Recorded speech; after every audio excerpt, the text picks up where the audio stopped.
შემდეგი დეტალი, შემდეგი ნარატიული ხერხი, აპატიეთ ამ სიტყვისთვის, თხრობის ერთ-ერთი ელემენტი არის ასეთი უცნაური სიტყვა, რომელიც ჰიჩკოკის გაპოპულარულებულია, ოღონდ არ ვიცი, მისი მოგონილია თუ არა. ეს არის მაკგაფინი.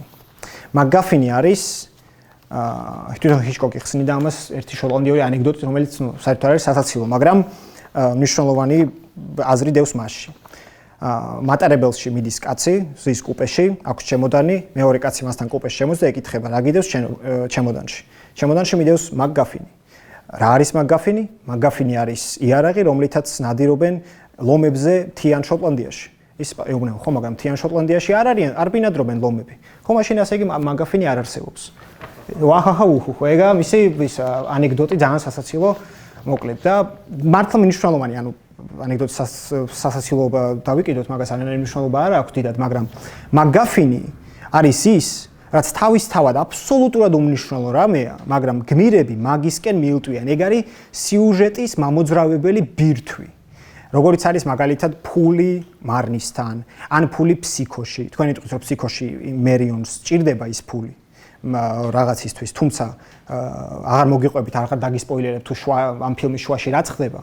და მაგის მე გასაგები ხდება, რომ ის ფული აი უბრალოდ სიუჟეტური ელემენტი იყო და ყველაზე კარგად ჩემი აზრით მაკგაფინი ჰიჩკოკი რო გადავდოთ გვერდით, მაგალითად არის ტარანტინოს Pulp Fiction-ში, როცა ტრავოლტას პერსონაჟი ვინსენტ ვეგა რო გახსნის იმ ჩემოდანს და იმ ჩემოდანში არც ვიცით რა არის საერთოდ და ერთის მხრივ არც აქვს მნიშვნელობა მაგას, ანუ სიუჟეტი დაძრა წინ, მაგიტომ მივიდნენ იქ სადაც მივიდნენ და ირგვლივ რაც ხდება უფრო მნიშვნელოვანია ვიდრე იმ ჩემოდანში რაც დევს.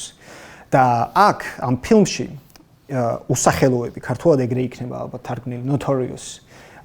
ალბათ უსახელოები იქნება სწორი თარგმანი, რომელიც არის რომელიც თამაშობენ კერი გრანტი და ინგრიდ ბერგმანი. ინგრიდ ბერგმანი თამაშობს ამერიკელს, რომელსაც შეაგზავნიან გერმანელებთან, ნაცისტებთან, რათა ამ ნაცისტებისგან ინფორმაცია მიიღოს, იმიტომ რომ ამ ნაცისტებს როგორც ამბობენ, მათ აქვთ ურანიუმი დამალული, რისგანაც შემდეგ ატომური ბომბი უნდა გააკეთონ ხელახლა და ამიტომ კერი გრანტი, ინგრიდ ბერგმანი შედის ამ